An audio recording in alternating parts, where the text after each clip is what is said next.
Muchas gracias, pues gracias por organizar este ejercicio y la pregunta se me hace muy importante y creo que la respuesta va a ser claramente un sí. Es muy importante que la Corte Interamericana esté pensando siempre en otorgar ciertas medidas que son inmediatas justo por el riesgo.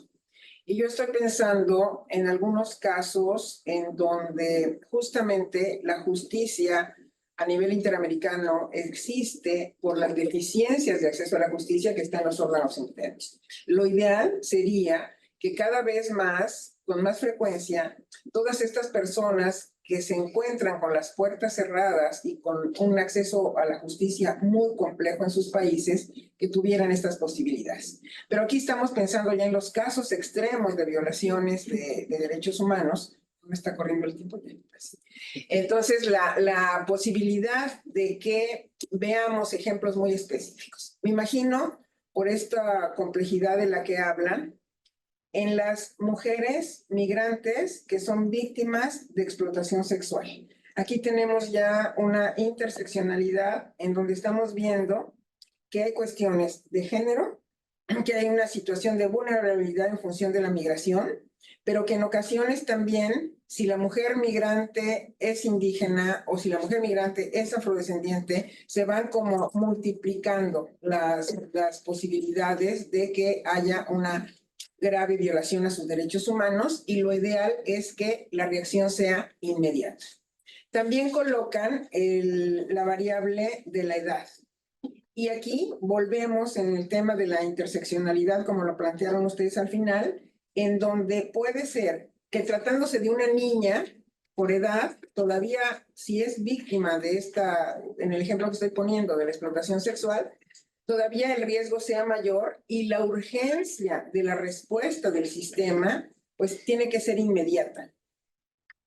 Si esa niña recibe la protección inmediata, va a poder garantizársele su derecho. Si esto es tardado, si no hay una reacción inmediata, no solo el riesgo se multiplica, sino ya no tiene sentido una intervención tardía. Ahora, ¿qué otros casos veo en los que ponen?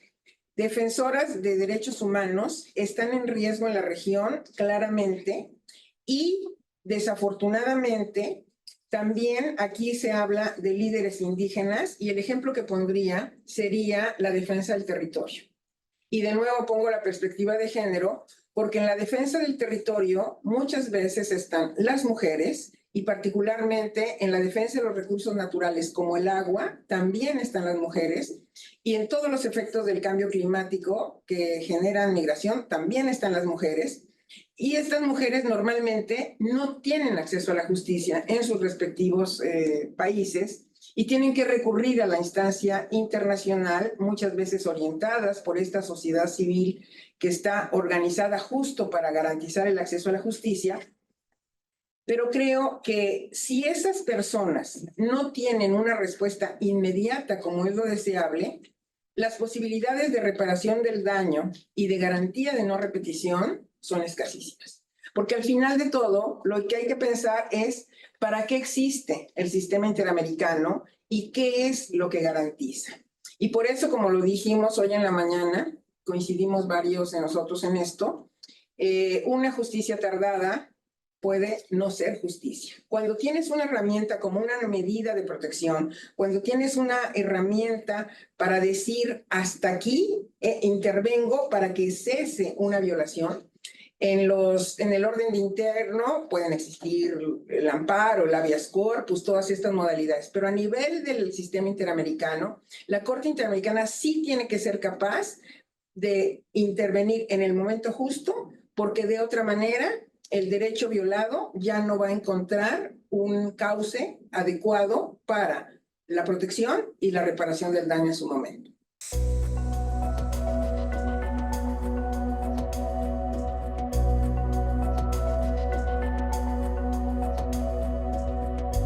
Muchas gracias.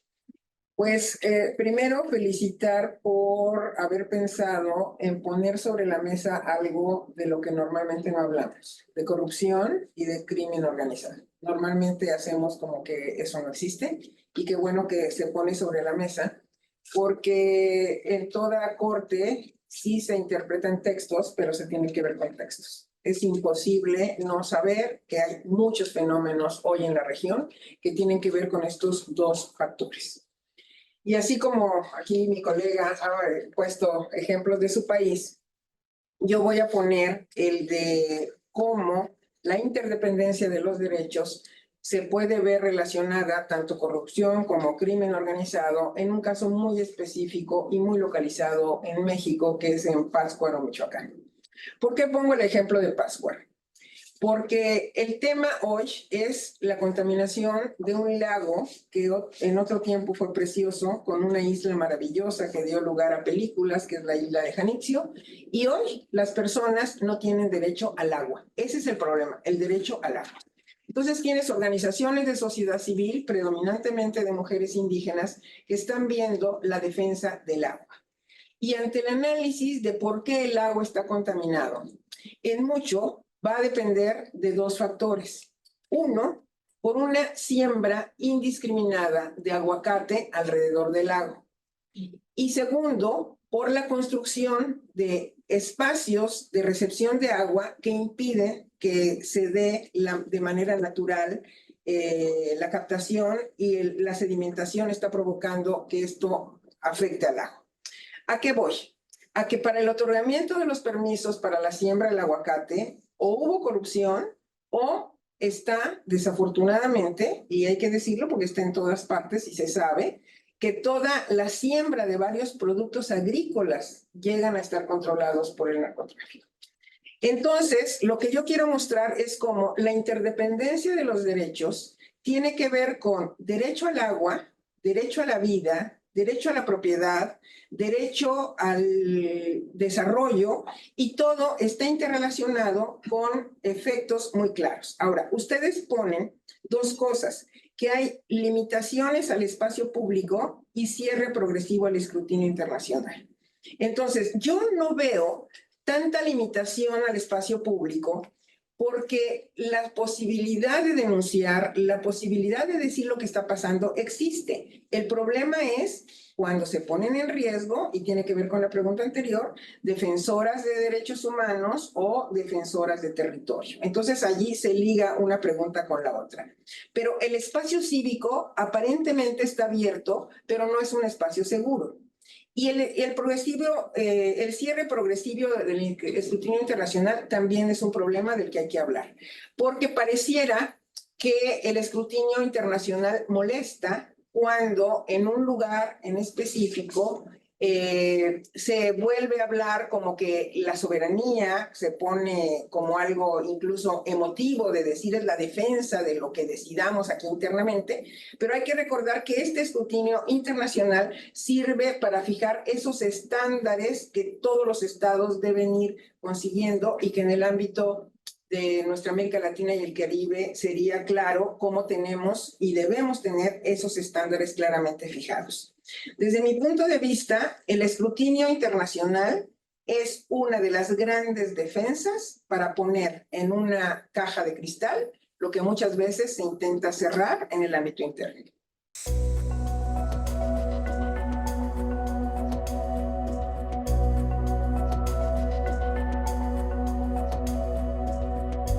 Muchas gracias. Pasamos ahora a ver el futuro, porque hablar de derechos de generaciones futuras hubiera sido impensable si no hubiéramos llegado a este punto donde nos encontramos de agotamiento de recursos naturales, de una contaminación en las grandes urbes, de un aumento de utilización de energías que ya no tendrían por qué estarse empleando. Pero se puso sobre la mesa algo que es muy relevante porque ha sido un gran reto para la teoría del derecho. ¿Cómo hablas de derechos de las generaciones futuras cuando la relación jurídica se da entre personas que estamos aquí hoy ahora y personas que pueden llegar a existir algún día, que serían las generaciones futuras? ¿Cómo se hace esa relación cuando temporalmente, cuando las generaciones futuras existan, ya no vamos a existir? Y lo que hagamos hoy es para que estas generaciones futuras tengan derecho al planeta. Entonces, quien representa esas generaciones futuras es el Estado, porque también es un ente, es una ficción jurídica creada justo para representar, en este caso, a las personas que puede que algún día existan con derechos en función de lo que hagamos ahora. Entonces, ¿cuáles son los deberes, no tanto los derechos, que se imponen hoy para que existan generaciones futuras? El uso racional del agua, todo el tema de la explotación moderada de los recursos naturales, tanto renovables como no renovables, pero sobre todo políticas públicas de gestión de todos estos recursos, de manera que haya lo que en materia ambiental se habla de sustentabilidad y sostenibilidad. Ya saben que esto está planteado en los objetivos del desarrollo sustentable y en los objetivos del milenio, pero cuando la pregunta es, ¿y qué hacemos? ¿Y cuál es el rol que le toca a una corte? ¿Y cómo se da esa protección? ¿Y cómo se garantiza que no exista la no repetición de ciertas conductas? Pues yo creo que el gran reto está justamente en ver cómo se plantea esta correlatividad entre el derecho y el deber y quiénes son los sujetos obligados. Desde mi punto de vista, como dije antes, es una responsabilidad sí para el Estado, pero también hay una altísima responsabilidad social. Históricamente, los que hicieron la revolución industrial no midieron las consecuencias que iba a tener para generaciones futuras esa revolución. Hoy no tendríamos ningún elemento para decir que no podemos advertir hoy lo que estamos haciendo en perjuicio de las generaciones futuras. Hoy no podemos decir que no tenemos la posibilidad no solo de dar marcha atrás, muchas veces se ha hablado ya que estamos cerca del día cero en muchas de las cuestiones ambientales, pero justamente los derechos económicos, sociales, culturales y ambientales justamente se han vuelto justiciables. Antes no lo eran. Se consideraba, el derecho ambiental tiene un desarrollo de los años 80 para acá en casi toda América Latina. Chile fue pionero en esto, México tuvo su primera Ley General del Equilibrio Ecológico en el 88 y a partir de allí entramos a un nuevo modelo. Es en ese modelo donde aparecieron las consultas previas, es en ese modelo en donde se empezó a hablar de cuestiones que antes eran inéditas para el derecho y es una verdadera novedad para los años 80 del siglo pasado, que hoy no tiene por qué ser. Hoy en día la justiciabilidad de estos derechos ya ni siquiera está en duda y yo vería esta relación entre estados actuales garantizando tanto el derecho de la generación futura en función de los deberes que se le impone a la generación presente. Así veo esa relación intergeneracional.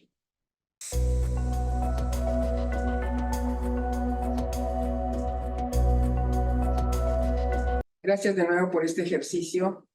Y la verdad, yo como mexicana creo que si México ha tenido participación durante varios periodos en la Corte, ha sido en parte por la estabilidad política que ha tenido mi país y por la gran capacidad que han tenido muchos juristas mexicanos. Yo creo que la oportunidad que tengo hoy de ser la primera mexicana que llega a la Corte no significa que porque otros mexicanos hayan ocupado el espacio, yo no tuviera esa posibilidad, que además no solo es una posibilidad que merezco, sino la gran oportunidad que tengo para que todo lo que he vivido, aprendido en los últimos años en el ámbito local, en el ámbito internacional, lleve toda esa experiencia acumulada a enriquecer el trabajo de la Corte. Mi trabajo empezó con cuestiones ambientales y siguió con las cuestiones indígenas de las que no me he separado desde aquel 1994, cuando el Ejército Zapatista de Liberación Nacional se alzó en Chiapas, mi estado. Yo estuve en las mesas de negociación que terminaron en una reforma constitucional. Me ha tocado después trabajar derechos de niñas, niños, adolescentes, derechos de personas con discapacidad, derechos de personas LGBTI, Y entonces yo lo que pienso es, toda la experiencia acumulada me sirve a mí, le sirve a mi país y ojalá le sirva a nuestra América Latina. He sido una estudiosa a nivel teórico, llevo dando clases en la UNAM pues ya 41 años, ya creo que ya es tiempo de que de esa parte me retire porque voy a estar muy ocupada en la corte como para seguir con las clases, pero ojalá fuera así. Pero sí creo que viendo las cosas hacia atrás y hacia adelante, yo diría, toda la experiencia acumulada tiene que servir para algo y es lo que yo ofrezco para nuestro continente.